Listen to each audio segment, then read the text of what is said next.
Now what? Let go on 3. 1, 2, 3. Well, we're not getting out that way. Maybe we don't have to. Our heroes get deadlocked in an elevator. This is spoilers.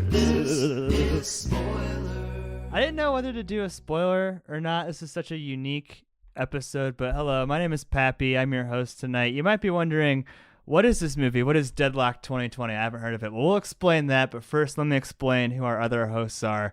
I don't know, who's Weestus and Eastus? You guys are both in Indiana. Josh, are you more West or East? Josh is more Eastist. Just a bit. Yes. Go. Why don't you introduce yourself? And I think the three of us have all done a handful of these so far. What is your feeling when we set out to do a small budget requested by someone involved in the production review? What is that? What is your feeling going into that? This is Josh from Goshen, and just to be honest, makes me a little nervous. We did like 3 in a bunch in like a year, and we've taken a couple years off of doing indie movies, and I think they kind of made us feel weird because it's like we have a relationship with these people, but we're gonna rate their movie, and like we've decided that we're gonna like stand up with our principles and still be honest here, right? I think it's only fair. Full transparency. Ed Tomasi, the producer and story by, reached out to us. But Stevie, you're next most Weestus. I know that you are very into like story structure and writing scripts and all that stuff. Do you enjoy seeing these kind of micro budget films? I do. Have you ever heard of the book or read a book by Robert Rodriguez called Rebel Without a Crew? I have not. It's literally a step-by-step kind of how Robert Rodriguez was making movies with such a low budget and how he would skirt around things and how he had to get smart. And I love doing, I guess, say, quote-unquote, small movies like this. I think this is really fun to watch and see how they turn out. So, yeah, this is exciting. I don't want to give too much of a way of like how we're going to rate this, but I do think this one is on a different level than the last 3 that we've done, which are Dark Forest, Parallel, and Sandow, World's Strongest Man. Would you guys agree, just going into this, that this is like a little bit of a step above?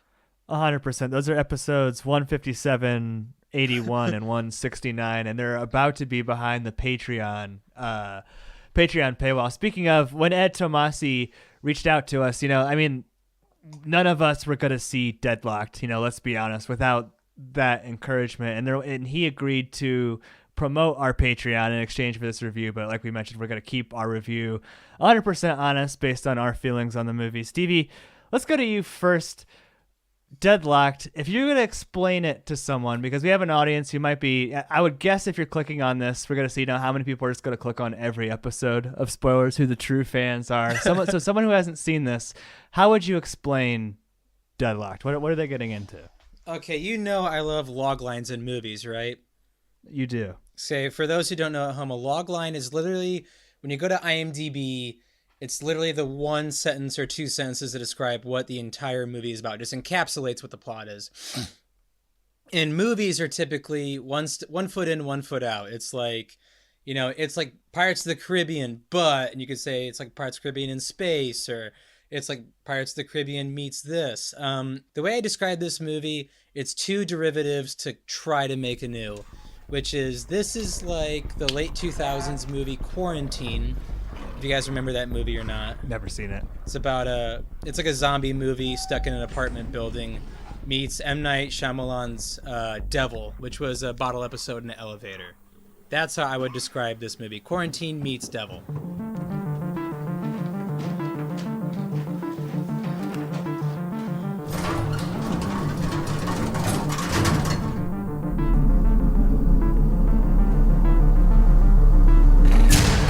It's like someone wanted to make a whole movie in the elevator from Drive. Yes.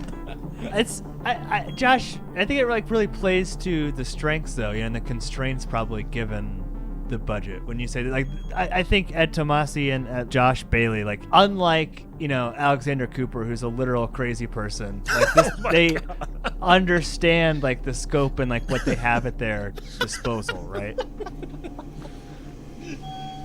Dude, you can't just breeze by that like that.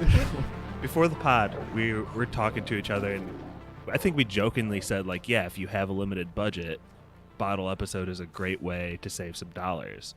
But at the same time, there were some effects, and I thought it was effective the way they briefly showed the outside world kind of crumbling down.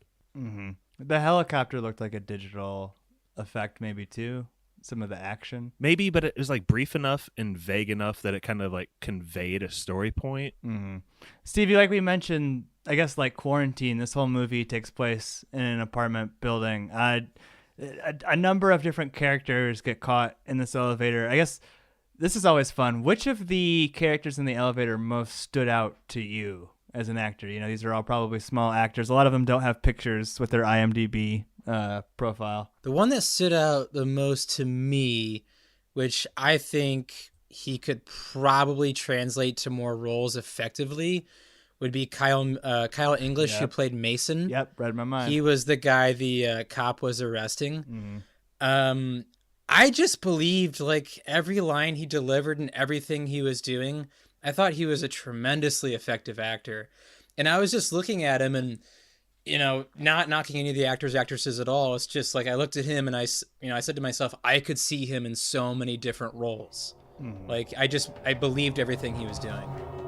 Idiots. Wait. I'll get that side. I have a feeling I'm probably going to need that gun. He kind of has the last moment too in the movie. He's got like a little hair flip. And I say that kind of flippantly, but it was pretty cool. The ending was, I thought. We watched it on a Amazon watch party. That was my first experience doing that. Had you guys done that before? First time. Apparently our voices were going through like Stevie's TV. It was a lot of fun. But yeah, I heard you laugh at that hair flip at the end. Josh, did any other what other characters stood out to you from the movie? Because it's a very limited scope story, limited amount of characters who are in the elevator. I think 5 who are in the elevator. 4. Yeah, and you got to be careful when you're laughing with or at like a B movie like this. And I think that was a good laugh. One character that stuck out was Connor, played by Nick Ciampa, and I think it may have been because he was the first to die. He kind of had to get all his lines in quick. I like the introductions at the beginning. That's one thing I really look for in a movie. Like, how do these characters introduce themselves? And they basically use his character to kind of force all of that. Mm-hmm. Does that make sense? So you're new to the force, huh? I'm sorry. I'm Connor. Officer Daniels. And what's your name? I would agree. I would even ask the question to either of you. Do you think that the movie is better for having a zombie in the elevator? It could work either way. I guess for like an effective scare or to kind of push the story along, it does make sense to have him in the elevator. Mm-hmm. Because it's that flip of the coin of, is this dude a zombie or is he having, the worst, cocaine withdrawals of his life? Right. Yeah. What has he been doing up to this point? So it could work either way, but I didn't mind that he was in the elevator at all. What did you think about the Lee character? Like Josh, you compared him to Jonesy from Fortnite, which he looks like. Classic Fortnite reference on the pod. That's actually one of the tips that Ed sent us. He wrote the original story for this movie, and he said that actor actually cut his hair. So I guess he normally wears like long hair, and he agreed to make himself look like Fortnite's Jonesy, but specifically Bunker Jonesy. Right.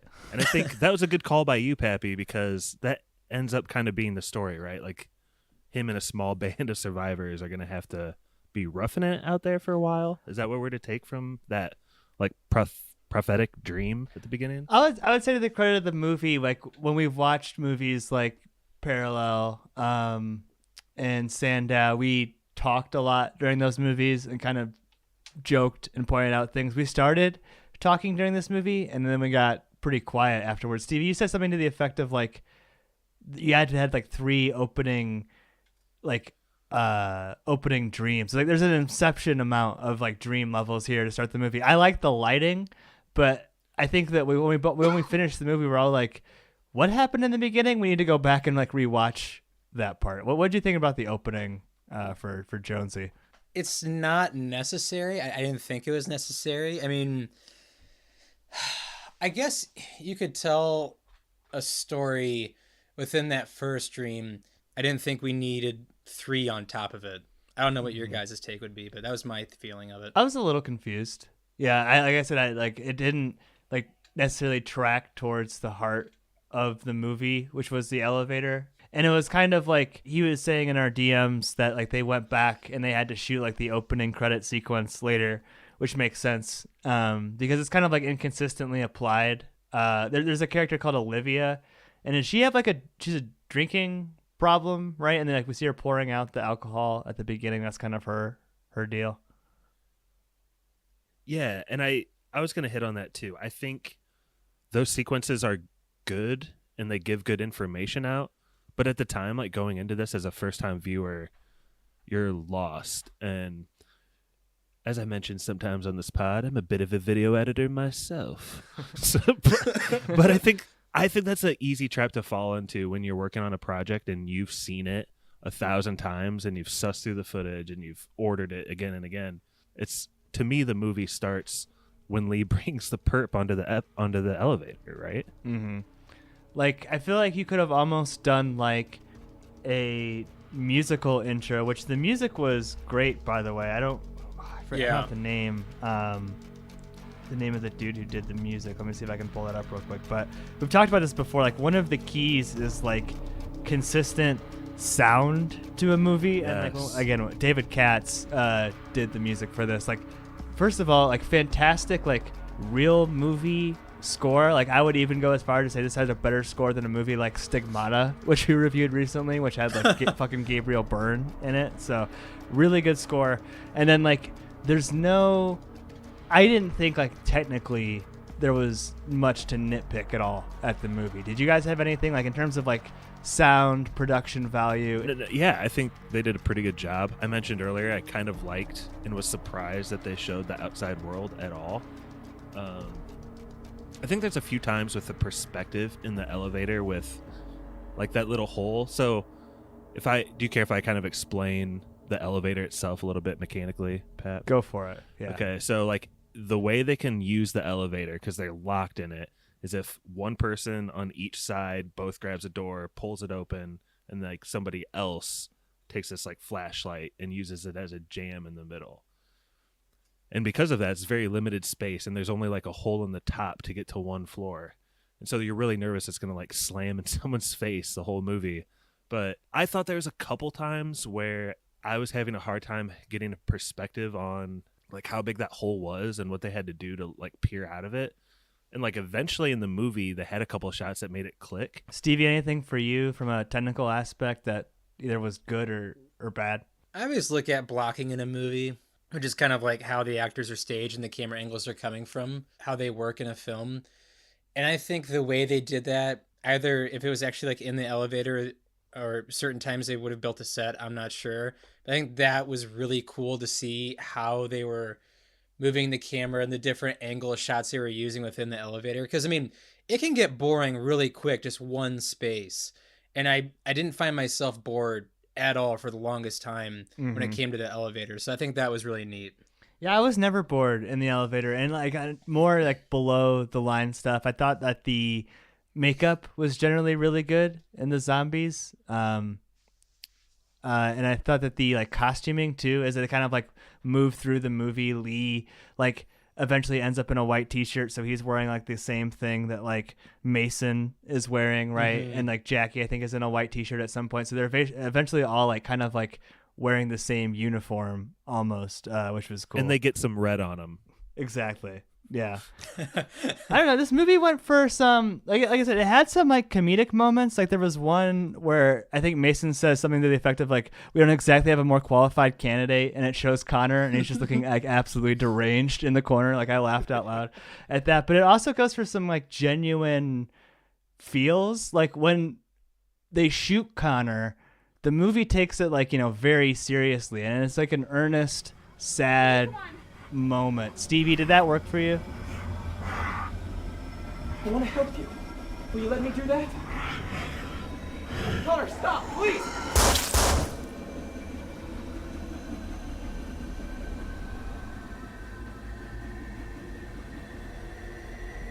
Lee.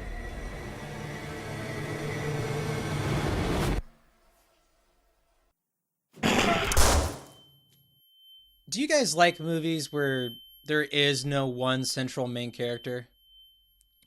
I think if you go all in, like in Robert Altman, like if you go in like a Robert Altman like style, it can be cool, but I don't like Love Actually. So I guess it kind of like depends.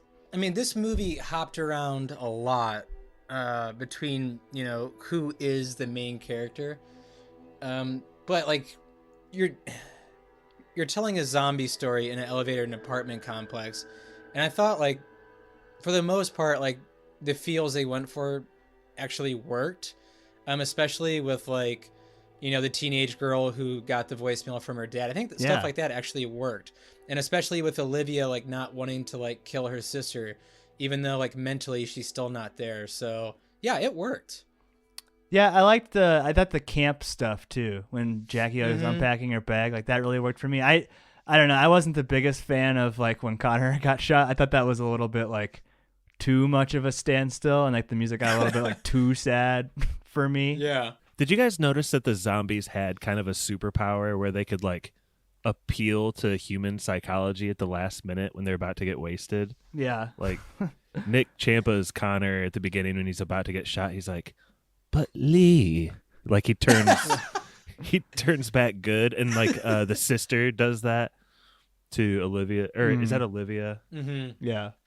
I thought that was kind of interesting. Kind of like that's what you want out of an indie movie, is to take something known and like maybe put a little twist or mystery on it. Mm-hmm. Last note that I had, and I'll open it up to anything else that you guys want to talk about, but the cell phone stuff. There's a lot. Olivia leaves the elevator, and was it mentioned explicitly like you should do a video call? Did I miss that line? I didn't catch that either. Yes. So Jackie like grabs her phone and she's like in the background kind of messing with it, and she's like, "Hey, I set this up for us." And Lee's like, "Hey, that was a good idea. We'll be able to see what's going on out there." What did you guys think of that as an effect? Because, obviously I commend the intelligence definitely of Ed Tomasi, because like, he's staying within like his lane of what he's capable of doing, like, and that's like, if you're Kevin Smith shooting Clerks in black and white, for Ed Tomasi to using like cell phone footage, I'm sure it was like economical. But what did you guys Stevie, what did you think of it as like watching it? Because there's a lot of shaky cam going on. It's a lot of shaky cam. That's why I still said it reminded me of Quarantine, because it's a found footage movie, and it looks just like when Olivia's going through the apartment. Wouldn't you guys want to stay on Zoom or Skype or something if we're doing that? Like, maybe not with headphones in, but it's not. I thought that was kind of a realistic, like, modern approach to like. I wouldn't be holding it from behind a wall just to like show you guys what they're doing. Right. Like it in perfectly framed. I thought like definitely we could have gotten more like, foot shots or, just barely shoulder shots. But I mean, for what this movie is, it didn't like, wasn't like a sore thumb to me or anything like that. At one point, Olivia says this video call idea sucks, and I was wondering if that was like the person writing the story. Yeah, this idea really sucks. Like I don't know. It's very like contrived to me. It's very tropey. Like, and especially like how like the calls cut out. Like I've never heard a cell phone like fuzz like when it cuts out of a call. Like I don't understand why that's happening. Like, and it's like I said, very tropey of like the zombie genre. Josh, What did you think about the cell phone footage scenes? Not to be the overly positive guy, but I honestly thought it was a pretty creative way to make this movie. I almost threw up. I did. I didn't get that at all, and I felt like it answers a lot of those questions. Like, oh, if they just had like a cell phone in this movie, which is like a huge cliche of just ignoring cell phones, and True. And they could have easily been like, I don't have any reception in the elevator. You know what I mean? And that would have been really, really lame. I don't know. I see what you guys are saying. I don't think it was like the strongest point of the movie, but I actually did have in my notes that I was going to say at the end that I thought was kind of creative before you even brought it up. Another way to have done that, if you didn't want her like carrying, like to show what was going on, would have been like for her to drop it off the railing. Yeah. And like landing and it pointing upwards so we can kind of see who's moving about and going throughout the stairs, and use like actual noises to like tell the story. That could have been one way to do it. That would have been kind of cool. Yeah, there's this awesome video on YouTube of a skydiver who drops a GoPro and it falls all the way down and it spins like crazy, and then it falls down in mud, and then you hear this like pig coming over, and this pig like sniffs it, and it's crazy. And it could have been just like that, except with zombies in a stairwell. You're a genius, Stevie. Was that sarcasm, Josh? I can never tell. No, I love that YouTube video. Otherwise, I wouldn't have watched it 8 times already. Okay.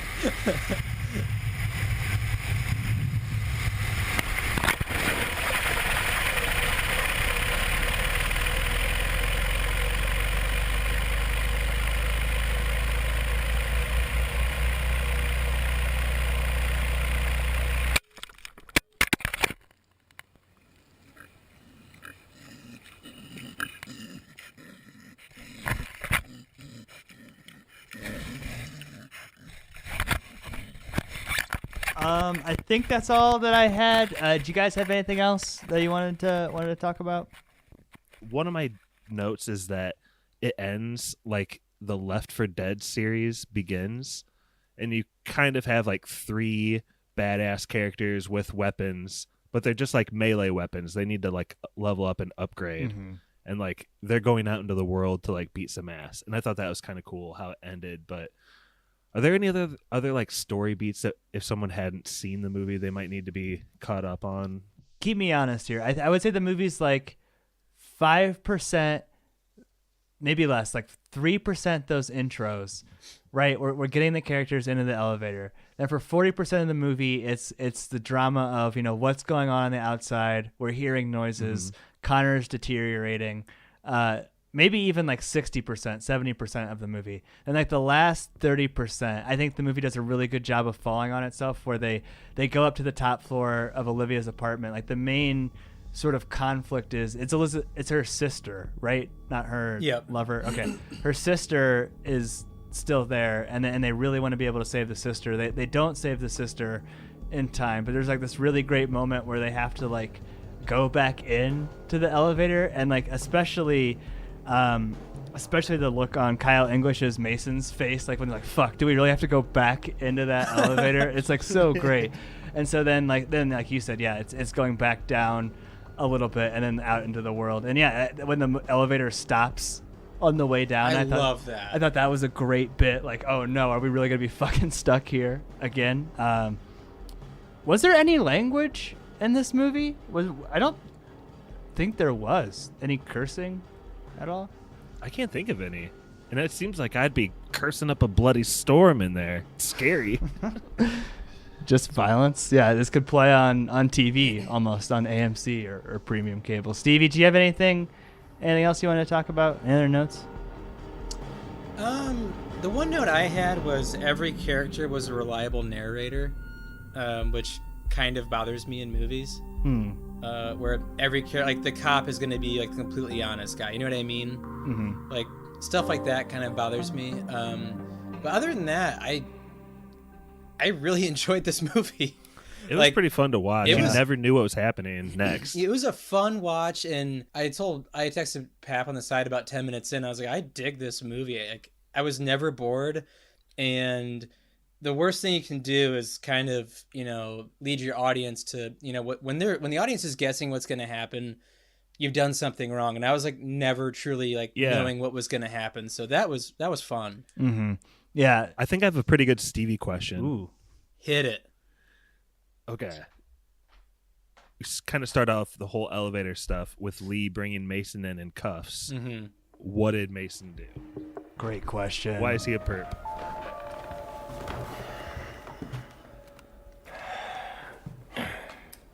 You know, if you took the stairs more, you might catch me next time.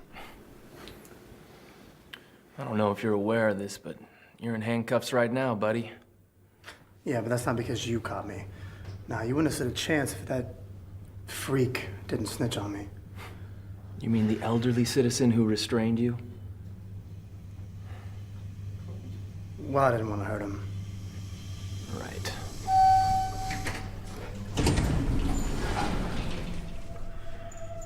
So Mason was a reliable narrator this whole movie. Unfortunate. I liked him being a good guy. I was so glad he never stabbed him in the back. There's nothing wrong with that. But I really wish Mason would have been the first one to use the gun. Like, that would have been cool to me. The one thing I can think of, he didn't show up for his court date for something that he didn't do. Public urination. He was lost in a parking garage. He didn't do it. He's like, this is bullshit. He's like, I'm not gonna go. I'm not missing work for this shit. Didn't go. Warrant out for the rest. Lee's new on the force, so they send him to go get him, and that's how it happened. I love that. That's perfect. Perfect. Any other final thoughts? The only other final thought that I had is I really like the tattoo of Italy that the character Nathan had on his forearm. It was pretty sweet. Anything else, or are you guys ready for yes or no's? Good. I'm good. All right, I'll go first. So, for those of you who are true spoilers fans, you know, maybe you've listened to us. We've grown quite a bit in 2020, but maybe you go all the way back to 2017, 2018. We did a review of Dark Forest, and we were very positive on that review. And then like 100 episodes later, we did our Swords and Sandals episode 250, where we Swords and Shields episode, where we like cut up spoilers. We went behind the scenes. We said what we liked and what we didn't like about like our podcast in general. And one of the things was we should have been way harder on Dark Forest. That movie fucking sucked. And I've kind of taken that to heart since, that like, if we're going to do these movies, if someone's going to say, hey, will you review our movie, even if there's this quid pro quo where they're going to promote our Patreon, which is out, search for spoilers with an explanation point on Patreon, become a stauncher member for just $2 a month. If someone's going to reach out and take the time to do that, we owe them an honest review. And I can honestly say that I really fucking liked watching this movie. This is a genuine, true yes from me. I think that if you are someone, and we have a lot of like, we skew a little bit younger, right? Maybe people who like aspire to go to film school. If you ever want to make a movie, you should watch Deadlocked, and you should watch Sandow, and you should take like copious notes on like what the difference is between those, and like what people have control over, and like this movie is very intelligent in what they do, like how they do things, how things are staged, even to Stevie's point, like how things are blocked. I was never bored. This movie made me feel genuine emotions, be it comedy, be it like scared a couple times, a little bit of shock a couple times, you know, maybe even some feels with Jackie to a lesser extent, but still some feels, some emotions. So I really like this movie. This is a genuine yes. It's free on Amazon Prime, and if you have, I think it was only like 70 minutes, 80 minutes, perfect length. Check it out. I can genuinely recommend it, especially if you're into smaller micro budget movies. Josh, I think you were next. Eastus, why don't you go? Great. Yeah, this is fun to watch. Like we've said, it's one of those movies where you don't know what's coming next, but I think in a good way. That can go south really quick, but it did not in this movie. And one just like additional thing, I mentioned Left 4 Dead earlier, and I really felt like it was super close to that, like the way this movie ends with the characters like with melee weapons. And I looked up the characters from Left 4 Dead, which is a game I used to play, and they almost like match. Like there's Francis, who's like a tough guy with tattoos, bigger. There's Lewis, who's like more of a straight laced guy with like a button up shirt, who could be like the cop. Lawful good. And then there's Zoe, who's like just a kick-ass young female, which is kind of like Olivia. So the one they didn't include, which is Bill, is a Vietnam vet. He's all like old and gruff and smokes cigarettes. He's the one I always played with. But that just struck me as cool that this ended and like you can play Left 4 Dead to get these people out of the situation if you like. Yes, for me. Love it. Perfect review. Last but not least, Stevie. Man, oh man.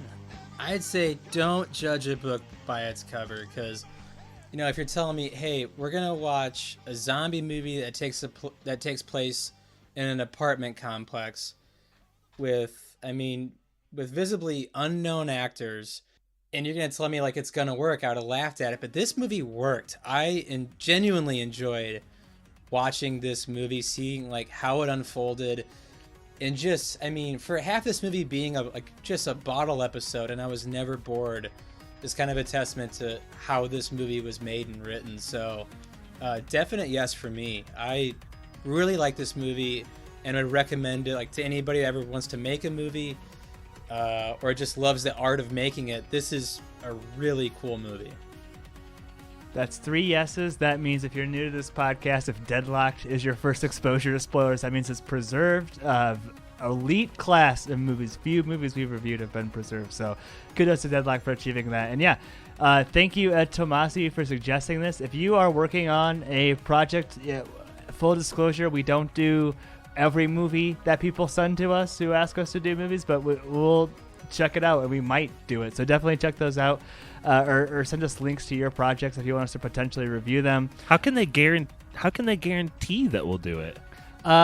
Quid pro quo. You got to pay to play. Ass, gas, or grass. No one gets spoiled for free. Pappy, no. Oh. If you subscribe to our Patreon, that's it. We will do the movie you request. That's much better. Yeah. If you subscribe to our Patreon, which is now. It is live. We're going to start probably putting the link here in the episode descriptions here really soon. It would mean so much to us if you could donate at a small level, even if it's just for a couple months. It helps us keep our hosting fees up. Like I said, we can keep doing all this content for you guys. So check that out. And then also feel free to contact us. And Spoiler Man, take us away and tell us how to do that. Spoiler Man here.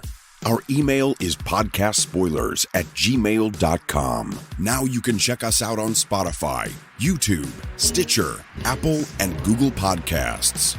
If you enjoyed what you heard today, subscribe on SoundCloud or iTunes. What did you say? Remember how Collider would get Fuck VIP, Collider. VIP admission to all the Star Wars movies, and then they were would give them all such good reviews. Yes. Every single person would. No one would. Do you think it was a coincidence that Bibiani gave Rise of the Skywalker a 9 out of 10? No one was allowed to say anything bad about Star Wars movies. But okay, I'm ready. I'm ready. Let me check one more time. Check. Check with the mic. Check 1 1 2. Hello. Pappy, big fan of NBA YoungBoy, by the way. It's fun, isn't it? It's fun. Big fan. Ups. Big ol'. All right, you guys ready? Big ol'. Josh, you want to count? Yeah, sure. All right, recording in 3, 2, 1. Connor. Sorry. That was Spoilers.